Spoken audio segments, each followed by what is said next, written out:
At Anurag University, be everyone you dream to be.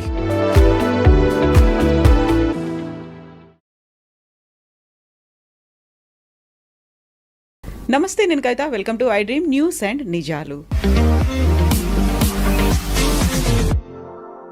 H1B వీసాలకి సంబంధించి ఫీజుని $15,000 నుంచి $1,00,000 పెంచిన తర్వాత అందరిలోనూ ఆందోళన మొదలైంది. అంతలోనే ఒక చిన్న రిలాక్సేషన్ని అనౌన్స్ చేసింది అమెరికా ప్రభుత్వం. L1, F1 వీసాల మీద ఉన్న వారికి పాత ఫీజు చెల్లిస్తే సరిపోతుంది అనేది. దెన్ వాట్ అబౌట్ మన దగ్గర నుంచి వెళ్దాం అనుకుంటున్న వాళ్ళకి పాతది కాకుండా కొత్త ఫీజునే వర్తింపచేస్తామని. యాక్చువల్గా ఈ కొత్త ఫీజు అనేది ఎంతకాలం ఉంటుంది? ఛాంబర్ ఆఫ్ కామర్స్ కోర్టు మెట్లెక్కింది. అక్కడి నుంచి తీర్పేమొస్తుంది? అమెరికా ఏమన్నా మళ్ళీ పాత ఫీజునే వసూలు చేయబోతోందా? ఏం జరగబోతోంది? మనతో పాటుగా ఉన్నారు సీనియర్ జర్నలిస్ట్ సురేష్ కొచ్చతిల్ గారు. సార్ నమస్తే. H1B వీసా అనగానే చాలా ఒక డాలర్ డ్రీమ్స్ కనిపిస్తాయి, మన ఫ్యూచర్ అంతా మన ఎదురుగా కనిపిస్తుంది. సడన్గా అన్ని షార్టర్ అయిపోయాయి. $15,000 కాదు, $1,00,000 చేసిన తర్వాత. బట్ ఈరోజు వచ్చినటువంటి చిన్న రిలాక్సేషన్ ఎవరికి ఇస్తున్నారు? క్లారిటీ అనేది కావాలి అంటే ఏం చెప్తారు సార్? ఫస్ట్ ఆఫ్ ఆల్ మనం H1B అనేది మనం అర్థం చేసుకోవాలి ఏంటనేది.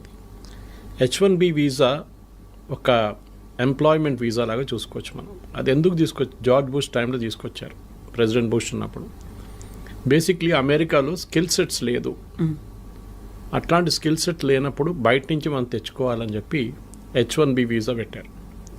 సో ఆర్గ్యూ చేస్తున్నప్పుడు, పెటిషన్ ఇస్తున్నప్పుడు for applying for visa, we are arguing that this particular skill ఏదైనా ఉండొచ్చు. For example robotics, high end రోబోటిక్స్లో ఈ స్కిల్లో యూఎస్లో ఎవరు లేరు, విచ్ ఇస్ అబద్ధం.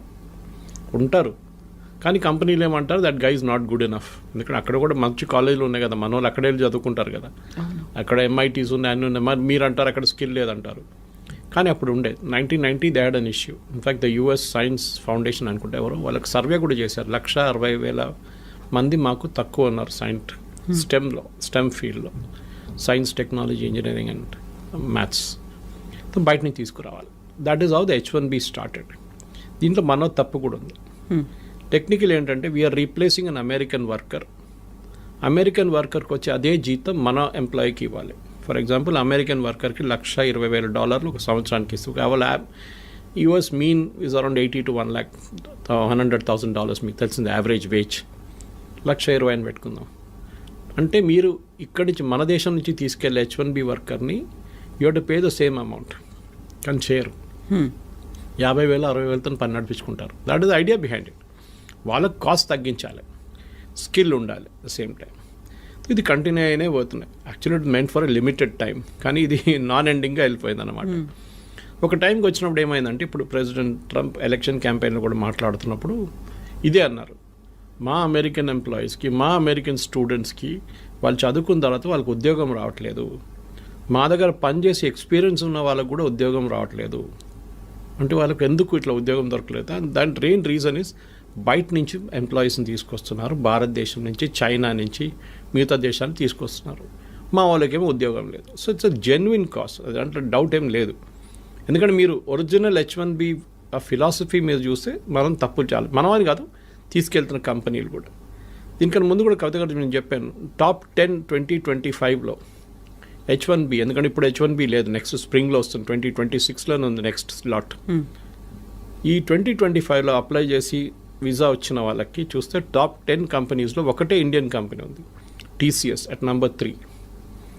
మిగతా కంపెనీలు 8 కంపెనీలు సాఫ్ట్వేర్ కంపెనీ, అంటే 7 కంపెనీలు software including TCS. Last 2 companies are retail companies, target and Walmart. వాళ్ళైతే IT ఇంజనీర్లు తీసుకురారు కదా, వాళ్ళకి కావాల్సింది ఏమిటంటే మేనేజర్స్ లాంటి వాళ్ళు కావాలి వాళ్ళకి. ఇది కాకుండా ఈ H1B అనేది ఇంకొక కేటగిరీ కూడా అప్లై అవుతుంది. ఇంకొకటి కాదు, చాలా కేటగిరీస్కి. Doctors, nurses, priest, Indian Catholic priest అంటే మన చర్చ్కి ఉన్న ప్రీస్ట్, అండ్ నన్స్. ఈ 4 కేటగిరీలు తక్కువ ఉన్నారు USలో. సో వాళ్ళు ఏం చేశారంటే ఇక్కడి నుంచి తీసుకెళ్లారన్నమాట, మన దేశం తీసుకెళ్ళినప్పుడు I think around 2,000 somewhere there is a problem. జల్దీ ఖతం అయిపోతుండే H1B, ఇంతమంది తీసుకెళ్తున్నప్పుడు కోటా అయిపోతుండే. దాన్ని ప్రివెంట్ చేయడానికి ఏం చేశారంటే అక్కడున్న హాస్పిటల్ సెక్టర్, మళ్ళీ క్యాథలిక్ సెక్టర్ వాళ్ళు, అంటే అమెరికాలో మోస్ట్లీ క్యాథలిక్స్ కన్నా ఎక్కువ వాళ్ళు బ్యాప్టిస్ట్ ఉంటారు అక్కడ. సో ఎనీవే సేమ్ డినామినేషన్ అనుకోండి వాళ్ళది. వాళ్ళు లాబీ చేసి ఈ H1B నుంచి తీసేశారు ఈ కేటగిరీని. This is a non quota category. ఎంతమందినని మీరు తెచ్చుకోవచ్చు డాక్టర్లని, ఇండియా నుంచో ఎక్కడి నుంచి అయినా, no limit. Versus H1B has a limit per year. ఇది కంటిన్యూ అయిపోతున్నప్పుడు ఒక స్టార్ట్కి వచ్చినప్పుడు, ఇన్ఫ్యాక్ట్ డ్యూరింగ్ ద క్యాంపెయిన్ మీకు గుర్తుంటుంది, ఏదో the clash between Trump and Elon Musk. Elon Musk ఏం చెప్పారంటే H1B నుంచి వచ్చిన వాళ్ళే మన దేశాన్ని ఇట్లా తయారు చేశారు, మీరు వాడిని ఆపేస్తే మన దేశంలో ఇన్నోవేషన్ ఆగిపోతుంది. Good point. ఇప్పుడు అదే జరగబోతుంది. ఇప్పుడు ఏమవుతుందంటే, ఇప్పుడు ఏం చెప్తున్నారు ట్రంప్, కాదు $1,00,000 పెట్టాలి మీకు కావాలంటే, అంటే అంత ఎక్సెప్షనలీ స్కిల్డ్ మనిషి ఉండాలి వాళ్ళు. కానీ కోవిడ్ మనకు చాలా లెసన్స్ నేర్పించింది మనకి. And one of the biggest lessons was మీరు ఎక్కడి నుంచైనా పని చేసుకోవచ్చు. మీరు ఎక్కడి నుంచి, ఇప్పుడు హైదరాబాద్లో చూస్తే కూడా మీరు హైటెక్ సిటీ వైపు సాయంత్రం పోతారు, లైట్లు ఉన్న అన్ని, ఆ గ్లాస్ ఫెసాడ్ ఉన్న అన్ని టాల్ బిల్డింగ్స్ చూస్తున్నప్పుడు, స్కై స్క్రేపర్స్ చూస్తున్నప్పుడు మీకు డౌట్ వస్తుంది అది అమెరికానా ఇండియానా అని చెప్పేసి. ఎందుకంటే we are working as per their timings. వాళ్ళ కోసం పనిచేస్తున్నాం. అది వెల్స్ ఫార్గో ఉండొచ్చు, డెలాయిట్ లాంటి కంపెనీ ఉండొచ్చు, చాలా కంపెనీలు ఉన్నాయి. Microsoft is there, Oracle. వీళ్ళందరూ నాట్ ఓన్లీ అమెరికా, మిగతా జాగ్రఫిక్స్ కూడా వర్క్ చేస్తున్నారు. యూరోప్ ఉండొచ్చు, అది కాకుండా ఆస్ట్రేలియా ఉండొచ్చు, మిడిల్ ఈస్ట్ ఉండొచ్చు, వాళ్ళ కోసం కూడా పనిచేస్తున్నారు ఇక్కడ కూర్చొని. సో లాజిక్ నౌ ఇస్, ఎందుకు అక్కడికి వెళ్ళాలి? ఇప్పుడు నేను చాలామంది మాట్లాడాను, స్పెషల్లీ టెక్నికల్ రిక్రూటర్స్ దగ్గర మాట్లాడాను, మీరేం చేయబోతున్నారు? ఓకే, వాళ్ళు ఏమంటున్నారు, మాకు ఇస్తున్న ఇన్స్ట్రక్షన్స్ ఏంటంటే we will pay them the same salary. అక్కడికి వస్తే ఎంత అదే శాలరీ మేము ఇండియాలో ఇస్తాం, ఎందుకంటే వీళ్ళు exceptionally skilled people, but we will not pay the $100,000. వాళ్ళకి బిజినెస్ వీసా ఇప్పించేస్తాం మేము.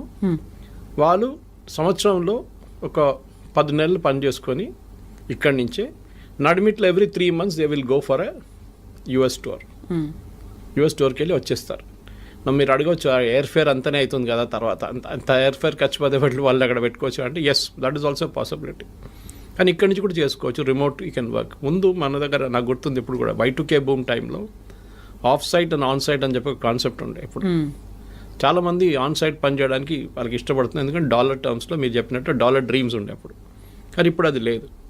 You can work from anywhere and salary కూడా, ఇఫ్ యూఆర్ ఎక్సెప్షనలీ టాలెంటెడ్, మీకు అదే శాలరీ ఇండియాలో వస్తుంది. కానీ taxation is an issue, health care is an issue. చాలామంది దుబాయ్కి ఎందుకు రీలోకేట్ చేస్తున్నాయి? ఇప్పుడు నేను మొన్న ఒక రిపోర్ట్ చదివాను, యూరోప్ నుంచి అండ్ US నుంచి మ్యాక్సిమం ఎక్స్పాట్రియేట్స్, వాళ్ళది Americans are moving to Dubai to work. అదే కంపెనీలు, మైక్రోసాఫ్ట్ పెద్ద క్యాంపస్ ఉంది Dubai. So they are setting up. Sharjah కూడా is a big educational place. ఆ Emirates 7 countries they are really aggressive. Sharjah ఉండండి, Abu Dhabi ఉండండి, Dubai ఉండండి, ఇట్లాంటి దే ఆర్, వాళ్ళు ఏం చేస్తున్నారంటే బయట నుంచి అందరు కంపెనీస్ తీసుకొచ్చి ఇక్కడ పెట్టేసుకుంటున్నారు. వాళ్ళు అట్రాక్షన్ ఏంటంటే మెయిన్గా, మీరు ఇక్కడికి రండి, మీకు 0 ఇన్కమ్ ట్యాక్స్. ఓకే, ఎవరైనా everybody will say yes to it. 0 income tax అంటే మళ్ళీ దట్స్ అ బిగ్ సేవింగ్. అమెరికాలో ఉన్నప్పుడు మీరు ఆల్మోస్ట్ 50% దాకా ట్యాక్స్ కడతారు. Of course your health care is taken care of. భారతదేశం నుండి మీరు 30%, 32% దాకా ట్యాక్స్ కట్టాల్సి వస్తుంది. But health care is a big issue. కొన్ని కంపెనీస్ ప్రొవైడ్ చేస్తున్నాయి. ఇదన్నీ చూసినప్పుడు క్వాలిటీ ఆఫ్ ఎడ్యుకేషన్ అన్ని, ఇప్పుడు గల్ఫ్లో కూడా ఇండియన్ స్కూల్స్ చాలా ఉన్నాయి. The shifting is happening from Europe and US to Gulf. This is president Trump should be worried about this. ఆయనకి ఇక్కడ కొంచెం వరీ ఉండాలి, ఎందుకంటే టాలెంట్ అమెరికా నుంచి వెళ్తుంది, టాలెంట్ ఇండియా నుంచి వెళ్ళడం కాదు. అమెరికా నుంచి, అమెరికాలో ఉన్న టాలెంట్, టాప్ నాచ్ టాలెంట్ అదే కంపెనీ కోసం గల్ఫ్లో వెళ్ళి పనిచేస్తున్నారు. ఇండియాని ఆర్మ్ ట్విస్ట్ చేస్తున్నట్ల ట్రంప్ని వాళ్ళని ఆర్మ్ ట్విస్ట్ చేయలేరు. రేపు UAEకి చెప్పలేరు, మేము మీ మీద 50% టారిఫ్ పెట్టేస్తున్నాం, మీరందరూ మమ్మల్ని తీసుకెళ్ళిపోతున్నాం మా ఎంప్లాయీస్ని. So the shift is double అన్నమాట. ఇప్పుడు అమెరికా నుంచి చాలామంది ఏమంటారు, మాకు ఇంత పెద్ద ట్యాక్సేషన్ అవాయిడ్ చేయండి, దుబాయ్కి వెళ్తే అక్కడ 10 సంవత్సరాలు 5 సంవత్సరాలు పనిచేస్తే మాకు enough savings will come back again. కానీ ఇప్పుడు కొత్తగా ఒకటి ఇవాళ పొద్దు నుంచి కనిపిస్తుంది ఈ న్యూస్, L1 అండ్ F1. వాళ్ళకి ఈ $100,000 పడదు, వాళ్ళకి they don't need to pay for it అన్నారు.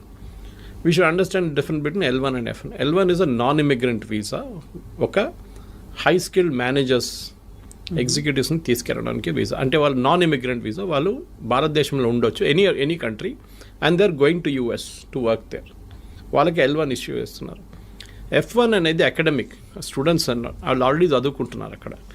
ఈ 2 కేటగిరీస్ ఏం చేస్తారు, ఒకసారి వెళ్ళిన తర్వాత అక్కడ, స్పెషల్లీ మన వాళ్ళు ఇక్కడి నుంచి, they try and extend it to an H1B. అక్కడే ఉండాలని సెట్ వాళ్ళు ఫస్ట్ H1B తీసుకొని, దాని తర్వాత గ్రీన్ కార్డ్, దాని తర్వాత citizenship. So that transfer from L1 or F1 to H1B will not attract $100,000 అంటున్నారు. ఇప్పుడు అటార్నీస్ చెప్తున్న న్యూస్ ఇది, మన ఛానల్స్లో వస్తున్న, నేషనల్ ఛానల్స్లో వస్తున్న న్యూస్ అయితే చూపిస్తుంది. అది ఫైనల్ ఎక్కడ ఏంటవుతుందో తెలియదు. దాని తర్వాత మీరు స్టార్టింగ్లోనే చెప్పారు అక్కడ కేసులు నడుస్తున్నాయి. US chamber of commerce case వేశారు అక్కడ, saying that this is unfair, మాకు టాలెంట్ కావాలి, మీ టాలెంట్ అలౌ చేయకపోతే మేమేం చేయాలి, మళ్ళీ మేము ఇన్నోవేషన్ ఉండదు మా దగ్గర. ఇన్నోవేషన్ మిగతా కంట్రీస్కి వెళ్ళిపోతే ఆల్రెడీ చైనా తీసుకెళ్ళిపోయారు చాలా మటుకు ఇన్నోవేషన్, ఈ వీళ్ళని కూడా తీసుకెళ్తే ఎందుకు టాలెంట్ ఎందుకు అమెరికాకి రావాలంటున్నాం. నేను యాక్చువల్లీ లాస్ట్ వీక్ ఒక కపుల్తో మాట్లాడాను యూఎస్లో, Indian couple, settle there US citizens 20 సంవత్సరాల నుంచి. వాళ్ళు అంటున్నారు, సురేష్ గారు మీరు బిలీవ్ చేయరు, husband and wife, I won't take the name, but మాకిద్దరికి ఉద్యోగం లేదు సురేష్, 6 నెలలు అయ్యాయి, ఎట్లా బిల్లు కట్టాలని కష్టపడుతున్నాం, పిల్లలు చదువుకుంటున్నారు, కాలేజ్కి వచ్చేసారు, మేమేం చేయాలని మాకు అర్థం కావట్లేదు, US సిటిజన్ అయిపోయాం మేము, కానీ మాకు ఉద్యోగం లేదు ఇక్కడ. అమెరికా ఇస్ గెటింగ్ H1B పక్కన పెట్టండి, America is getting stretched out completely. మొన్న కూడా ఒక అమెరికన్ సెనేటర్ అన్నారు, the problem is we are outpriced in the market, completely outpriced. ఇప్పుడు నేను చెప్పే ఎగ్జాంపుల్ మీకు చాలాసార్లు చెప్పాను, plumber cost more than the tap. ఇది ప్రాబ్లం అమెరికా. మీరు ఏ ఫోన్ ఇప్పుడు కూడా చూడండి, last month also iPhones maximum India నుంచి ఎక్స్పోర్ట్ చేసింది యూఎస్కి వితౌట్ టారిఫ్. ఐఫోన్ చాలా smart, Trump is not putting tariff on iPhones or any electronic goods. IT మీద లేదు, ఫార్మస్యూటికల్స్ మీద లేదు, అండ్ ఆన్ ఎలక్ట్రానిక్ గుడ్స్. ఫార్మస్యూటికల్స్లో మనకు తెలిసిందే generic, we're not talking of patent drugs. Patent అంతా యూరోప్ నుంచి వస్తుంది, మన దగ్గర నుంచి వెళ్ళి జనరిక్ 95%, సో నాట్ ఇంపాక్టెడ్. ఇవాళ ఇంకో రిపోర్ట్ పొద్దున్న నేను చదివాను టెక్స్టైల్స్ గురించి, it was by an international public, I think it is McKinsey. వాళ్ళు ఏమంటున్నారు అంటే ఇండియన్స్ ఎంత మంచిగా అడ్జస్ట్ చేసుకున్నారంటే, Bangladesh got a cheaper cloth because వాళ్ళకి 15% వేశారు, భారతదేశానికి 50% వేశారు. In spite of that India has invented new markets in Europe. మన లాస్ట్ 2 months ఎక్స్పోర్ట్స్ మీరు చూస్తే August and September our exports have gone up to Europe and other places. మొత్తం as a basket of exports it has gone up, and to Europe it has gone up more అన్నమాట. So వీళ్ళేమంటారు, మా father generation నుంచి, there one కంపెనీగా in Tirupur talking about this, మా father grandfather generation US యూఎస్ అని చెప్పి అక్కడ టార్గెట్ కానివ్వండి, వీళ్ళ మిగతా రీటైల్ చైన్స్ వీళ్ళ దగ్గర నడుస్తుంటుంది, మేము ఎక్కడికి చూడలేదు మార్కెట్ బయట అని చెప్పేసి. Now we're looking at newer markets and the struggle is different. ఎందుకంటే వాళ్ళ క్వాలిటీ, వాళ్ళ దాన్ని అడ్జస్ట్ చేయడం, వాళ్ళ దాంట్లో అడ్జస్ట్ అయిపోయారు వీళ్ళు. వాల్మార్ట్ కానీ టార్గెట్ కానీ మిగతా అన్ని చైన్స్ ఉన్నాయి కదా అక్కడ, they all got use to it. Now suddenly they adjusting to new market అన్నమాట. సో మన దగ్గర ఉన్న F1 ఇప్పుడు H1B అప్లై చేసే ఎంప్లాయీస్ కానివ్వండి, మోస్ట్ ఆఫ్ దట్ పిల్లలకి, ఇక్కడ అన్నిటికంటే డేంజరస్ ప్రాబ్లం ఎక్కడ వస్తుందంటే ఎడ్యుకేషన్ కోసం వెళ్ళే పిల్లల కోసం స్కాలర్షిప్ వచ్చి వీసా డినై చేసిన కేసులు ఉన్నాయి చాలా మటుకు. I met one doctor recently, young kid, Gandhi Osmania నుంచి పాస్ అవుట్ అయ్యి షీ వాజ్ వర్కింగ్ అండ్ ఆమెకి ఫుల్ స్కాలర్షిప్ వచ్చింది MS కోసం, కానీ she couldn't go, visa reject చేసేసారంట. ఇక్కడ చెప్పాల్సింది ఏంటంటే మెయిన్గా వీసా ఎందుకు రిజెక్ట్ చేస్తున్నారు, ఒకటి నో రీజన్, ఏ రీజన్ కూడా చెప్పట్లేదు, వాళ్ళ రీజన్ ఇస్తున్నారు, that reason is very very obscure. Second, మీ సోషల్ మీడియా హ్యాబిట్స్ చెక్ చేస్తున్నారు వాళ్ళు, ఫుట్ ప్రింట్స్ ఏమున్నాయి డిజిటల్, మీరు డిలీట్ చేస్తే కూడా వాళ్ళు పట్టుకుంటారు. డిలీట్ చేయడం ఇంకా డేంజరస్. ఇప్పుడు still there you can still argue, నేను అది కొంచెం ఎమోషనల్గా రాశాను అది ఇది అని చెప్పి, కానీ మీరు ఈ లెఫ్టిస్ట్ ఐడియాలజీస్, ఈ వోక్ కల్చర్, LGBT రైట్స్, దీని గురించి ఎక్కువ రాయడము, సపోర్ట్ చేయడం, హ్యూమన్ రైట్స్ గురించి, ఇమిగ్రేషన్ పాలసీ గురించి రాయకండి మీ సోషల్ మీడియా హ్యాండిల్స్లో. నాలాంటి వాళ్ళకి ప్రాబ్లం లేదు, I have no dream of going to US, but still యంగ్స్టర్స్కి ఇది ఉన్న చాలామందికి ఉన్నా, నాకు ఆ కల్చర్ కూడా లేదు, I'm more of a rightist than leftist. కానీ వాళ్ళు చాలా చాలా కేర్ఫుల్ ఉండాలి. ఇక్కడ ఉన్నప్పుడు పిచ్చోన్లాగా వెళ్ళి ఏదో స్పీచ్లు ఇవ్వడము, లేకుంటే రాయడము, దాంట్లో ఫోటోలు పెట్టడము, ప్రొటెస్ట్ చేయడం, it will impact your, unless you're not planning to go to US, it will definitely impact. So 3 లెవెల్లు చూడాలి కవిత గారు మీరు అడిగిన ప్రశ్నకి. ఒకటి L1 F1 మనం మాట్లాడుకున్నాం. Second H1B itself, what will be the next step, legal and otherwise. Conversion from L1 F1 to H1B అది కూడా మనం చూసాం. 4వది ఏంటంటే డెఫినెట్గా what are the options for people who are not getting an H1B, which is basically staying back in India.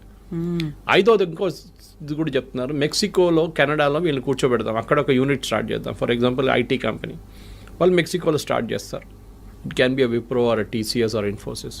అక్కడి నుంచి US travel చేయడం చాలా దగ్గర. కెనడా నుంచి కూడా అంతే, కెనడా నుంచి you can even drive down if you want. So మీరేం చేస్తారు, అక్కడ 3 నెలలకి మీరు వెళ్ళి యూఎస్లో మీటింగ్ అటెండ్ చేసి వచ్చేస్తారు. You can be working from Mexico without attracting $100,000. So benefit అందరికీ ఉంది ఎక్సెప్ట్ ఫర్ యూఎస్కి పెద్ద లాస్ కాబోతుంది ఇప్పుడు కాదు, షార్ట్ టర్మ్ లాంగ్ టర్మ్లో. వాళ్ళ ఎంప్లాయీస్కి ఉద్యోగం వస్తుంది, అది రాదు. ఎందుకంటే కంపెనీస్ అన్నీ ఏం చూస్తున్నారు కవిత గారు అంటే హౌ టు ప్రాఫిట్. మాకు ఎక్కువ లాభాలు కావాలి, ఎందుకంటే మా షేర్ హోల్డర్స్కి మేము ట్రంప్ చెప్పిన మాట వింటే మేము మొత్తం మునిగిపోతాం. We have to create our own kind of level of playing field అన్నమాట. దానికి ఎంత తక్కువ జీతం అని చెప్పకూడదు, ఎంత తక్కువ వాల్యూలో మనం ఎంప్లాయీస్ని తీసుకొస్తామో మా ప్రాఫిట్ అంత ఎక్కువ అవుతుంది. కానీ మ్యాన్ పవర్ కాస్ట్ చాలా contributes huge amount of money to the final bottom line. మీ టాప్ లైన్ గ్రో కావచ్చు, కానీ బాటమ్ లైన్లోనే అల్టిమేట్లీ ప్రాఫిట్ వస్తుందా లేదా అని చూడాలన్నమాట. సో అక్కడ if an employee can be bought at a lesser cost, ఆయన ఇక్కడే పెట్టేసుకుని అబ్బాయిని ఇక్కడే పెట్టేసుకుని పని చేయించుకుంటే we can save more money for the company. దానికోసం మనం మైక్రోసాఫ్ట్ మొన్న ఒక 2 నెలల ముందు ఫీనిక్స్ దాంట్లో near next to their campus they about 2 lakh square feet on lease. ఎన్నో సంవత్సరాలు తీసుకున్నారు వాళ్ళు. 2 లక్షల స్క్వేర్ ఫీట్ అంటే చిన్నది కాదు. అంటే they have plans of expansion. అది కాకుండా గూగుల్ చూసాం మనం విశాఖపట్నంలో డేటా సెంటర్ సెటప్ చేశారు. Of course data centre doesn't generate huge amount of jobs, but still it's a big significant announcement. అట్లనే మనం చూస్తున్నాం చాలా మటుకు అమెరికా నుంచి భారతదేశంలో ఇప్పుడు చిప్స్ కూడా చూడండి, చిప్స్ తయారు చేస్తున్న కంపెనీలు కూడా except for Nvidia maybe others are all in India. చాలామంది మన second company started producing chips and started exporting from day for yesterday. ఇట్లాంటి చాలా నడుస్తున్నాయి. సో భారతదేశానికి ఆపర్చునిటీస్ ఉన్నాయి, ముందట్లా కాదు. And we need not be in US అని కోవిడ్ నేర్పించింది మనని. Work from anywhere, work from home or work from anywhere. ఆ కాన్సెప్ట్తోని ఇక్కడున్న స్టూడెంట్స్ కానీ ఇక్కడున్న ఎంప్లాయీస్ కానీ పాజిటివ్గా తీసుకొని ఉంటే బాగుంటుంది. తర్వాత సిచ్యువేషన్ మారచ్చు, court can give a decision. But Trump has an executive power. ఒక ప్రెసిడెంట్కి, యూఎస్ ప్రెసిడెంట్కి ఒక ఎగ్జిక్యూటివ్ పవర్ ఉంది. ఏ కోర్ట్ ఇచ్చినా కానీ, ఏ నిర్ణయం వచ్చినా కానీ యూఎస్ ప్రెసిడెంట్కి at the port where you enter US ఒక ఫీజు వేయడానికి అమెరికన్ ప్రెసిడెంట్కి అథారిటీ ఉంది. ఇదంతా పోతే కూడా ఆయన కొత్త ఫీజు వేస్తాడు. ఇప్పుడు ఈ 100,000 is the fees for entering US అని చెప్తారు. దాన్ని కోర్ట్ డినై చేయలేరు. ఎందుకంటే ఇప్పుడు ఇచ్చిన ఆర్డర్ని should have been passed by the American Congress. అదొక ఆర్గ్యూ చేయొచ్చు. బాటమ్ లైన్ ఏంటంటే we should now look for new markets. Europe చూడండి, యూరోప్లో ఎడ్యుకేషన్ బాగుంటుంది, ఎంప్లాయ్మెంట్ కూడా బాగుంది, and they are more study. అక్కడున్న పొలిటీషియన్స్ ట్రంప్ లాగా ఒకరోజు పిల్లి నల్లది, నెక్స్ట్ డే పిల్లి తెల్లదని చెప్పే కాదు పరిస్థితి. It doesn't change that way అన్నమాట. ఓవరాల్ నేనైతే పాజిటివ్గా ఉన్నాను. నెక్స్ట్ 3-4 monthsలో క్లారిటీ కూడా వచ్చేస్తుంది. ట్రంప్ కూడా చాలా మటుకు దిగి వస్తున్నారు. ఈ signing agreements with Australia, with Russia, ఇప్పుడు యుక్రెయిన్ చూడండి, అది కూడా మారిపోయింది, కథ అంతా మారిపోయింది అక్కడ.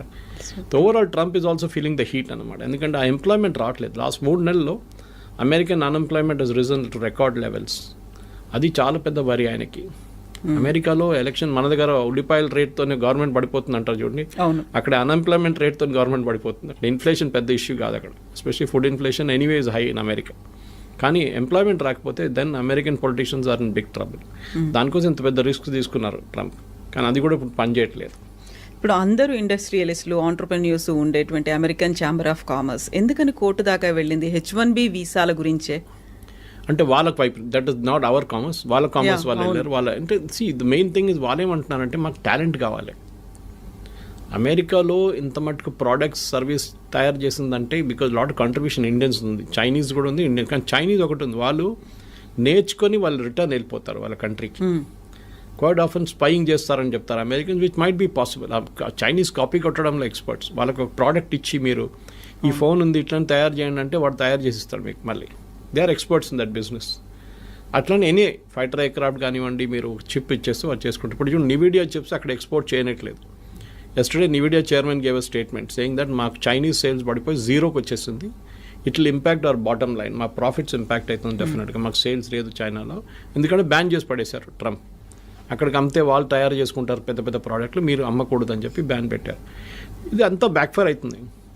మన దగ్గర ప్రాబ్లం ఏంటంటే ఇండియాలో మనం ప్రోడక్ట్స్ తయారు చేయట్లేదు, మనం సర్వీసెస్లో ఎక్స్పర్ట్. ఐటీలో మనం ఇవాళ దాకా బహుశా ఒక జోహో పక్కన పెడితే, లేకుంటే ఒక టాలీని పక్కన పెడితే, ఫినకల్ ఆఫ్ ఇన్ఫోసిస్ పక్కన పెడితే, మిగతా మనం we haven't made any hardware products. ఒక బడ్స్ కానివ్వండి, మిగతా ఏదైనా కానివ్వండి, ఐప్యాడ్ లాంటి products we're not done it. మన వైపు నుంచి అదే ఎంకరేజ్ చేయాలి. That is other day also Ashwini Vaishnaw garu మాట్లాడుతూ పోయిన వారమే చెప్పే ఈ మాట. We should have more youngsters developing products, not services. మనకు కావాల్సింది అది. ఇప్పుడు మనం ఎంత మటుకు డ్రోన్ తయారు చేస్తున్నామో, అది చేస్తున్నాం, ఇది చేస్తున్నాం, యంగ్స్టర్స్ అదే కేటగిరీ మ్యానుఫ్యాక్చరింగ్లో రావాల్సి వస్తుంది. కానీ మన ప్రాబ్లం ఏంటంటే మన ఒక లాస్ట్ 20-30 ఇయర్స్లో, especially between 1960s and 1990s 30-year పీరియడ్లో మనం మ్యానుఫ్యాక్చరింగ్ చైనా చాలా ముందుకు వెళ్ళిపోయింది. మనం ఎక్కడికో ఉండిపోయి even till 1990 China was almost equal to అక్కడ. మనం ఓపెన్ అప్ చేయలేదు మన ఎకానమీని. మ్యానుఫ్యాక్చరింగ్ అనేది ఒక మనం పబ్లిక్ సెక్టర్కి ఇచ్చేసాం. They failed miserably. మనం చూస్తున్నాం కదా, హెచ్ఏఎల్ డెలివరీ, తేజస్ కానివ్వండి, మిగతా అన్ని బ్యాక్ డేటెడ్ అయిపోయినాయి. చాలా ఇయర్స్గా పెండింగ్ పడి ఉన్నాయి ప్రాజెక్ట్స్ అంతా. ఈవెన్ ఎయిర్ చీఫ్ మాస్టర్ చెప్పారు ఆ రోజు that we're not getting our aircraft in time from HAL, why should you give them contract అది.